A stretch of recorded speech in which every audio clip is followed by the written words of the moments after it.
ಹಾಗೆ ನಮ್ಮ ಹಸ್ಬೆಂಡು ನನಗೆ ಪಪ್ಪಾಯ ಇಷ್ಟ ಅಂತ ಹೇಳಿ ಪಪ್ಪಾಯ ತಂದಿಟ್ಟಿದ್ದಾರೆ. ಸೊ ವಾಶ್ ಮಾಡ್ಕೊಂಡು ಈವ್ನಿಂಗ್ ಅಲ್ಲ ಸಲಾಡ್ ಏನಾದ್ರು ತಿನ್ನೋಣ ಅಂತ ಕಟ್ ಮಾಡ್ಕೊತಾ ಇದ್ದೀನಿ. ಸೊ ನಮ್ಮನೇಲಿ ನಾನು ಮತ್ತು ಹಸ್ಬೆಂಡ್ ಇಬ್ಬರೇ ಇರೋದ್ರಿಂದ ಅವ್ರು ಜಾಸ್ತಿ ಏನು ಇಷ್ಟಪಡಲ್ಲ ತಿನ್ನೋದಕ್ಕೆ. ನಾನೇ ತಿಂದು ಖಾಲಿ ಮಾಡಬೇಕು. ಸೊ ಖಾಲಿ ಮಾಡೋಣ ಅಂತ ಕಟ್ ಮಾಡ್ಕೊತಾ ಇದ್ದೀನಿ. ಆ್ಯಂಡ್ ಯಾರೆಲ್ಲ ನನ್ನ ಚಾನಲ್ಗೆ ಇನ್ನೂ ಸಬ್ಸ್ಕ್ರೈಬ್ ಆಗಿಲ್ವೋ ಪ್ಲೀಸ್ ಸಬ್ಸ್ಕ್ರೈಬ್ ಆಗಿ ಬೆಲ್ ಐಕನ್ನ ಕ್ಲಿಕ್ ಮಾಡಿ.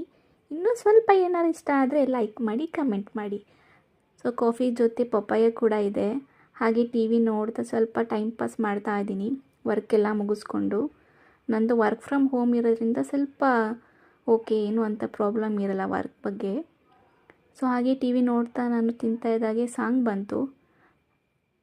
ಸಾಂಗ್ಸ್ ಅಂದರೆ ಸ್ವಲ್ಪ ಇಷ್ಟಪಡ್ತಾ ಇರ್ತೀನಿ. ಯಾವುದೋ ಲೇಟೆಸ್ಟ್ ಸಾಂಗ್ ಇದೆ ದರ್ಶನ್ ಸರ್ದು ಕಾಟೇರದು, ನೋಡ್ತಾ ಎಂಜಾಯ್ ಮಾಡಿ